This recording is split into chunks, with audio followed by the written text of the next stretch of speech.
Hello everyone, आज हम लोग फिर से आर्म्स एक्ट के सीरीज को कंटिन्यू करेंगे और आर्म्स एक्ट का जो चैप्टर 5 है वो कवर अप कर लेंगे। तो आज के इस एपिसोड में हम लोग डिस्कस करेंगे आगे आर्म्स एक्ट पे, और आज का जो हमारा टॉपिक है वो है सेक्शन 30 से 33।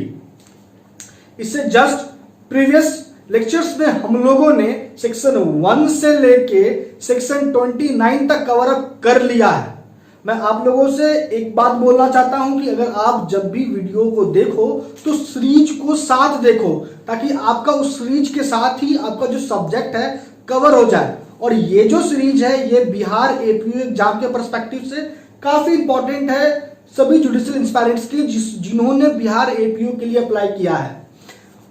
फिर मैं कहता हूं कि माइनर लॉ पेपर को इजीली नहीं लेना है, उस माइनर लॉ पेपर को भी अच्छे से पढ़ना है, उस पर ग्रिप बनाना है। इसलिए मैं आपको अब बेर एक्ट के साथ पढ़ाने का कोशिश करता हूं, और आप भी अपने पास लेक्चर को देखते वक्त पहला नंबर पॉइंट की लेक्चर को थोरोली देखो पूरा, दूसरा कि अपने पास बेर एक्ट रखो, और तीसरा नंबर पॉइंट की नोटबुक जरूर रख लो, ताकि आप भी खुद का नोट बना लो उस वक्त ही लेक्चर को समझने के बाद। आज के एपिसोड को शुरू करें उसके पहले अगर आप अभी तक हमारे चैनल पर नए हो तो इंतजार मत करो, जल्दी से जाओ, नीचे आपको रेड कलर का सब्सक्राइब बटन दिखेगा, आप उस पर क्लिक करो, चैनल को सब्सक्राइब करो, बेल आइकन दबाओ ताकि डेली लेक्चर आपको मिल पाए।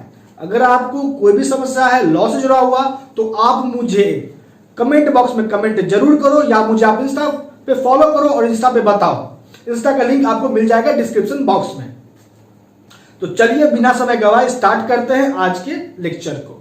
तो आज हम लोग डिस्कस करेंगे सेक्शन नंबर 30 से आर्म्स एक्ट। ये चैप्टर नंबर 5 से रिलेटेड प्रोविजंस है।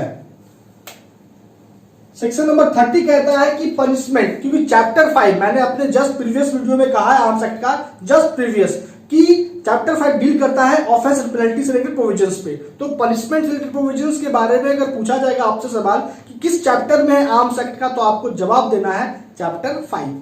तो सेक्शन नंबर 30 पे बात कर रहे थे कि किस बात का सेक्शन नंबर 13 पनिशमेंट प्रोवाइड करता है।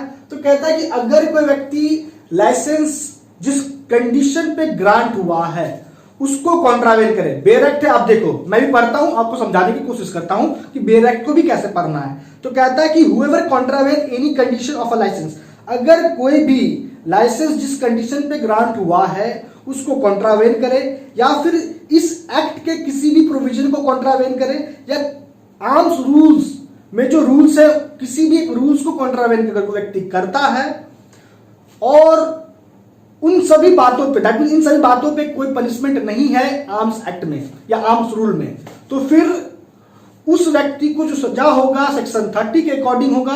और सजा कितना होगा, तो कहता है कि 6 मंथ इंप्रिजनमेंट से लेके, माफ कीजिए 6 मंथ इंप्रिजनमेंट हो सकता है, और फाइन हो सकता है उस पर इम्पोज, और फाइन 2000 रुपये तक का इम्पोज किया जा सकता है। तो 6 मंथ तक का कारावास, और फाइन जो या फाइन इम्पोज होगा तो फाइन कितना इम्पोज हो सकता है, तो कहता है कि एक्सटेंड टू 2000 तक का जुर्माना भी इम्पोज किया जा सकता है। तो यह है सेक्शन नंबर 30। आगे बढ़ते हैं, बात करते हैं सेक्शन नंबर 31 का।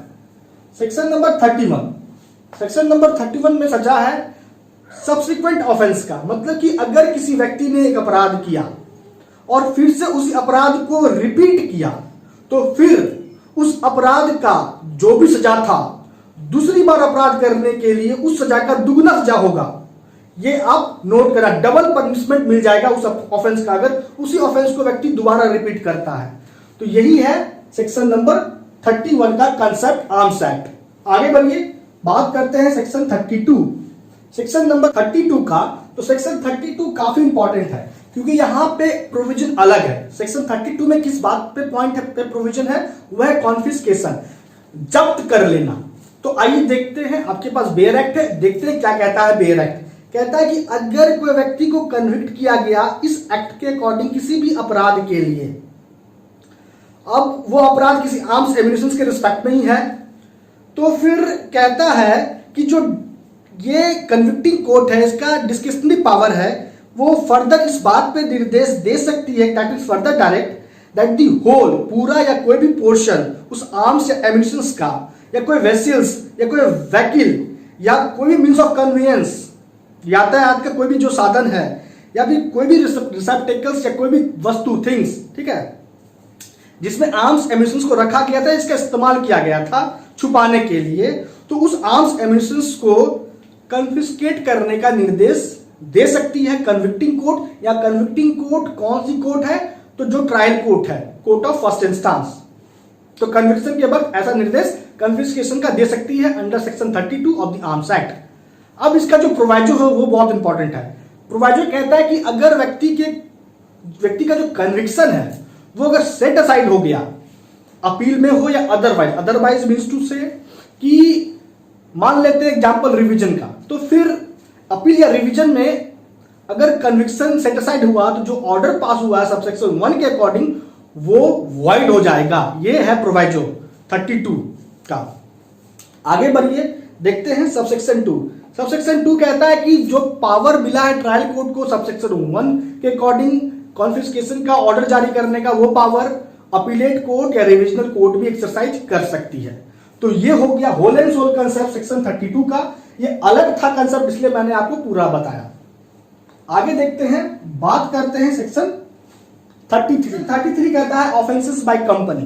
बेयर एक्ट है, बेयर एक्ट पे नजर डालिए। कहता है कि whenever an offence under this act has been committed by a company, किसी कंपनी के द्वारा अगर कोई अपराध हुआ इस एक्ट के तहत, तो जो भी व्यक्ति होता है, every person who at the time the offence was committed, जो भी व्यक्ति अपराध के होने के वक्त इंचार्ज था कंपनी का, या जो भी रिस्पॉन्सिबल था कंपनी के एक्ट के लिए, बिजनेस, कंपनी का जो बिजनेस है उसके जो भी उत्तरदायित्व था जिस भी व्यक्ति पे, जो व्यक्ति इंचार्ज था और कंपनी भी, दोनों पे उस अपराध का दोष आएगा। दैट मीन्स कि कंपनी के साथ साथ जो भी कंपनी का इंचार्ज था at the time of offence जो कमिट हुआ था इस एक्ट के अकॉर्डिंग, वो लायबल माना जाएगा और उस पे कार्रवाई होगी और उसको, दैट मीन्स कंपनी के साथ साथ जो इंचार्ज है पर्सन, उसको भी कन्विक्ट किया जाएगा और पेनलाइज किया जाएगा। इतना ही बात आपको जानना है सेक्शन 33 से।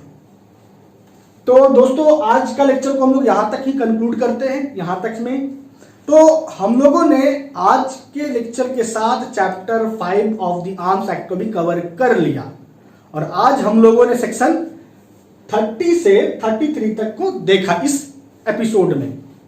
मैं अंततः आप लोगों से यही कहूंगा कि अगर आपको कोई भी समस्या है, कोई भी पर्सनल क्वेरी है, तो आप मुझे इंस्टाग्राम पे फॉलो जरूर कीजिए। इंस्टाग्राम का लिंक आपको मिल जाएगा डिस्क्रिप्शन बॉक्स में। और अगर आपको लेक्चर अच्छा लगा, बात समझ में आई है, तो इसे लाइक कीजिए, अपने स्टडी रिलेटेड ग्रुप में शेयर जरूर कीजिए और मुझे कमेंट करके जरूर बताइए। तो दोस्तों आज इस लेक्चर में इतना ही। आपका अब तक हमारे साथ बने रहने के लिए बहुत बहुत धन्यवाद।